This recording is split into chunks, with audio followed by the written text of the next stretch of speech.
एक बार की बात है, राजनगर नामक एक जगह पर एक गटर खुला हुआ होता है। उस गटर में चुड़ैल का साया था।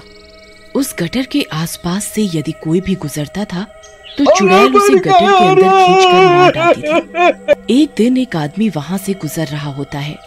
ओहो, इस शहर में भी पता नहीं क्या हो गया। कोई भी आदमी अपना काम ठीक से नहीं करता। कहाँ जा रहे हो? हमसे तो मिल लो।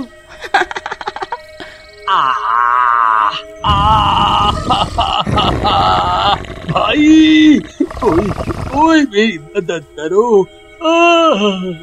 ऐसे कहकर चुड़ैल उस आदमी को गटर के अंदर खींचकर मार डालती है। वहीं राजन नाम का आदमी, जो कि एक सिविल इंजीनियर होता है, अपनी बीवी रमा और बच्चों श्याम और मोहन के साथ रहने आता है। वो दिन में इसी गटर के पास से गुजरता है। ओहो, ये मेरे डिपार्टमेंट के लोग कितने लापरवाह हैं। आज ही से बंद करवाता हूँ। फिर राजन वहाँ कुछ लोगों को बुलाकर उस गटर को बंद करवा देता है। लेकिन कुछ दिन बाद राजन को रोज सोते समय रात को भयानक आवाजें आती हैं, जैसे कोई कह रहा हो कि वो सबको मार डालेगी। लेकिन हैरानी की बात यह कि ये आवाजें सिर्फ राजन को ही सुनाई देती थी। एक रात जब राजन सो रहा होता है, रमा, देखो देखो, वही आवाजें फिर से आ रही हैं। ओहो, कहाँ है आवाजें? तुम थक जाते हो पूरे दिन। शहर में तो गटर डलवाते रहते हो सकता है कोई बुरी कहानी सुन ली होगी तुमने। चलो सो जाओ। फिर एकदम से आवाजें आनी बंद हो जाती हैं और राजन भी सो जाता है। अगली सुबह जब राजन तैयार होकर ऑफिस के लिए अपनी गाड़ी से जा रहा होता है,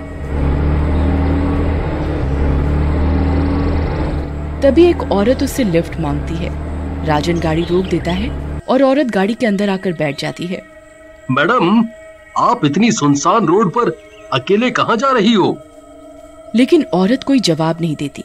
तभी रोड पर एक कुत्ता गाड़ी के सामने आ जाता है और जोर जोर से भौंकने लगता है।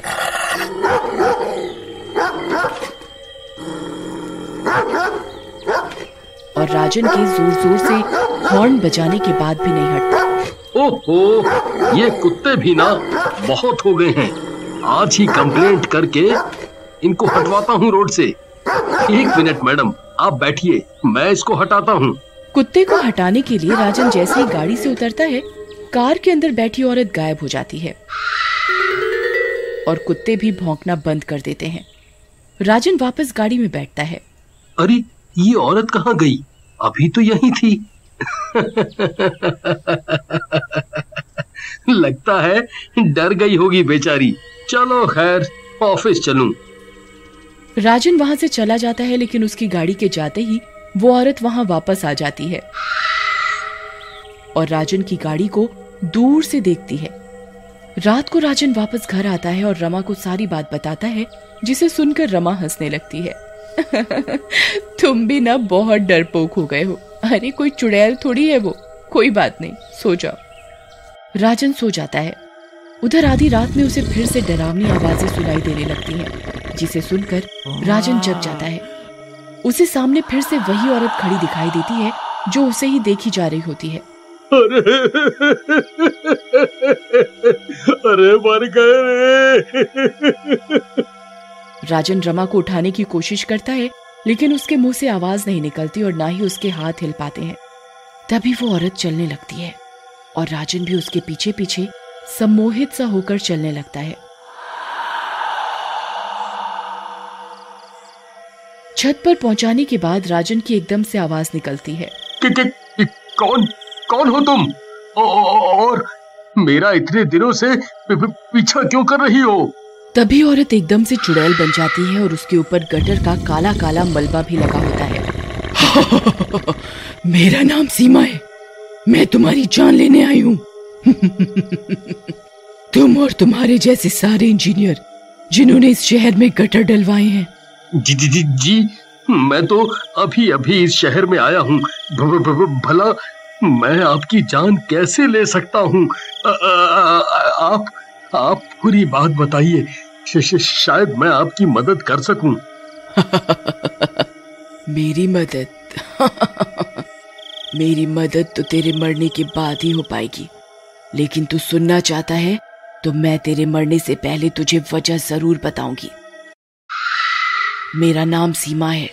मेरे पति की कई साल पहले ही मौत हो गई थी। एक दिन काफी बारिश हो रही थी। मैं अपने दोनों बच्चों के साथ जा रही थी। चारों तरफ काफी पानी भर गया था। सड़क पर पानी के सिवाय कुछ नहीं दिख रहा था। तभी तुम्हारे जैसे इंजीनियर की लापरवाही के कारण एक गटर का ढक्कन खुला रह गया और मैं उस खुले गटर में गिर गई और मेरी मौत हो गई। तब से मैं यहीं भटक रही हूँ और तुम्हारे जैसे लापरवाहों को मार रही हूँ। क्या तुम्हारे बच्चों के नाम टिंकू और पिंकू हैं? हाँ, लेकिन तुम्हें कैसे पता? वो तो मेरे अनाथालय में रहते हैं। कुछ दिन पहले कोई उन्हें वहां छोड़ गया था, लेकिन तुमने जो भी बताया वो बहुत बुरा था। मैं भी इस शहर में इसी गटर घोटाले का पता लगाने आया था और इस शहर की पानी की निकासी की समस्या को ठीक करना चाहता था। अच्छा, तो तुम तो बहुत ही अच्छे इंसान हो। मैं तुम्हारी पूरी मदद करूंगी। मुझे इस शहर के घोटालेबाजों के बारे में काफी कुछ पता है।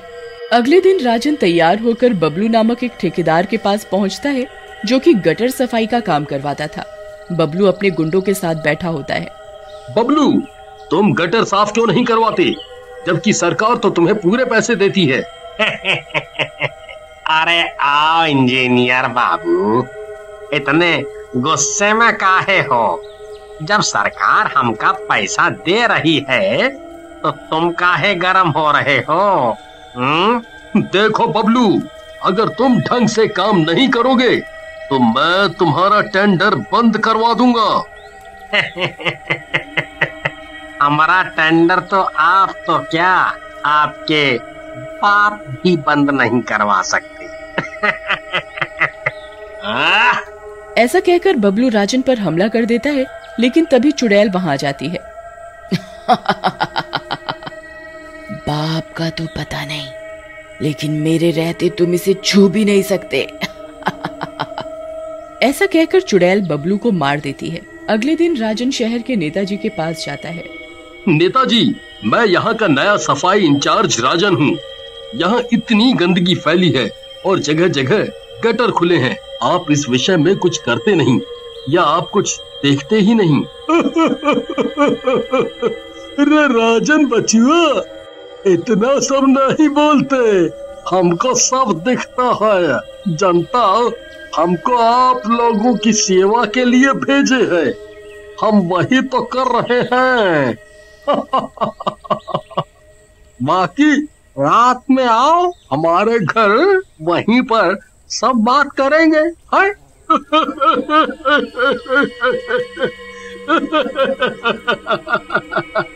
राजन वहां से चला जाता है और रात में नेताजी के घर पहुंचता है। सफाई महोदय, आप कुछ कहते रहे दिन में। देखो भैया, यहाँ रहना है तो रहो, नहीं तो दुनिया में नहीं रहोगे। आप अपन मुंह बंद रखिए और जो हो रहा है होने दीजिए। आपको पता है आपकी वजह से कितने लोग मर रहे हैं और उनके घर वाले कितने परेशान हो रहे हैं। मेरे रहते मैं आपको कुछ भी नहीं करने दूंगा। अब तो हमरा एक बात नहीं काट सकते और कोई भी परेशान हो उससे हमें क्या, हमको तो हमारा हिस्सा चाहिए, समझे? अब यहाँ से निकल लो और हमें गुस्सा मत दिलाओ। तभी वहाँ चुड़ैल आ जाती है। अरे मर गया रे, ये नास मिट्टी चुड़ैल कहाँ से आ गई?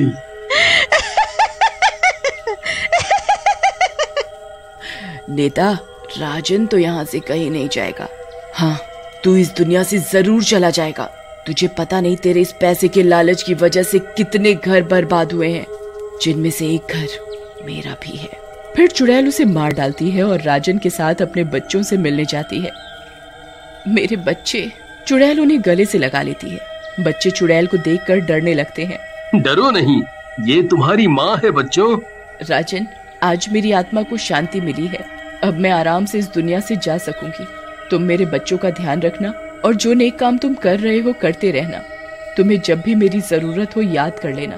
मैं तुम्हारी मदद के लिए आ जाऊंगी।